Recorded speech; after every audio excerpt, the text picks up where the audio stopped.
1400 হিজরির আগে ইসলামের ইতিহাসের এক কালো অধ্যায় কারবালার প্রান্তরে ঘটে যায় এক নির্মম ও হৃদয় বিদারক হত্যাকাণ্ড। হিজরি 61 সালের 10ই মুহররম, যখন মহানবী হজরত মোহাম্মদ সাল্লাল্লাহু আলাইহি ওয়াসাল্লামের প্রিয় দৌহিত্র ইমাম হুসাইন রাদিয়াল্লাহু তাআলা আনহু তার পরিবার ও সাহাবীদের নিয়ে ইয়াজিদের বিরুদ্ধে সত্য ও ন্যায়ের পতাকা উঁচিয়ে কারবালায় পৌঁছান। কারবালা ছিল তপ্ত মরুভূমির মতো এক বিশাল প্রান্তর। চারদিকে শুধু বালু, আগুনের মতো তাপ আর হৃদয় বিদারক নীরবতা। পানির ধারে থেকেও ইমাম হুসাইন রাদিয়াল্লাহু তাআলা পরিবারকে 3 দিন ধরে পানি থেকে বঞ্চিত করা হয়। একদিকে ছিল শত শত অষ্টধারী সৈন্য, অন্যদিকে হোসাইন ও তার অল্প সংখ্যক আত্মীয় স্বজন। চারদিক থেকে ঘিরে ফেলা হয়েছে, কিন্তু আসমান তখনও নিশ্চুপ ছিল, আর বায়ু যেন বারবার বলছিল, এই ভূমিতে আজ ঘটবে ইতিহাসের সবচেয়ে হৃদয় বিদারক ট্র্যাজেডি। যুদ্ধ শুরু হয়। একে একে শহীদ হন ইমাম হোসাইনের সাহসী ভাই হজরত আব্বাস রাদিয়াল্লাহু, তার ছেলে আলী আকবর রাদিয়াল্লাহু, নবজাতক শিশু আলী আসগর। একসময় হোসাইন রাদিয়াল্লাহু নিজেই যুদ্ধক্ষেত্রে নামলেন। তিনি যুদ্ধ করেন অসম সাহসে, কিন্তু শেষ পর্যন্ত তাকে হত্যা করা হয় নির্মমভাবে। তার পবিত্র শরীর ভূমিতে লুটিয়ে পড়ে।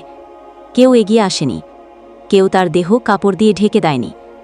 দিনের আলো ফুরিয়ে এলো, কিন্তু কারবালার ময়দানে পড়ে রইল এক নিঃসঙ্গ শরীর, বিক্ষিপ্ত, রক্তাক্ত, জুলুমের চূড়ান্ত চিত্র।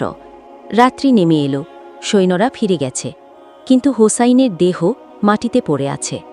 বাতাস থেমে গেছে, আকাশে চাঁদ উঠেছে, আর কারবালার প্রান্তরে নেমেছে নীরবতা। হঠাৎ দূরের গহীন বালুরাশি থেকে এক আওয়াজ আসছে, গর্জনের মতো।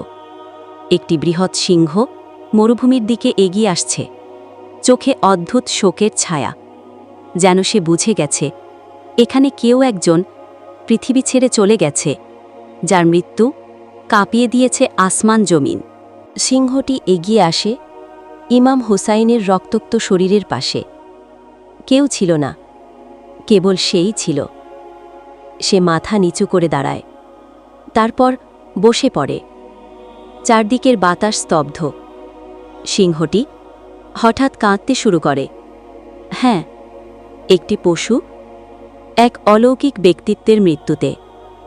সে তার পবিত্র দেহের পাশে শুয়ে পড়ে।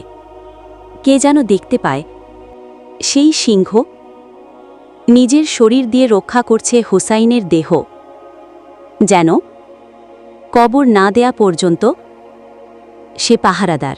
এই সিংহটি ছিল সাধারণ কোনো জানোয়ার নয়।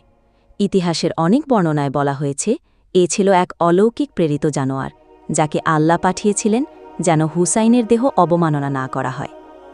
এই ঘটনা প্রমাণ করে দেয় যে শুধু মানুষ নয়, সৃষ্টির প্রতিটি জীবই জানে কে হক আর কে বাতিল। এই সিংহ সেই মুহূর্তে হয়ে উঠেছিল কারবালার একমাত্র পাহারাদার। সিংহটি সমস্ত রাত হুসাইনের দেহের পাশে বসে থাকে। যেই কেউ কাছাকাছি আসার চেষ্টা করে সে গর্জে ওঠে, যেন সে বলছে, এই দেহ আমার প্রভুর, কেউ ছোবে না। সৈন্যরা সাহস করে না এগোতে।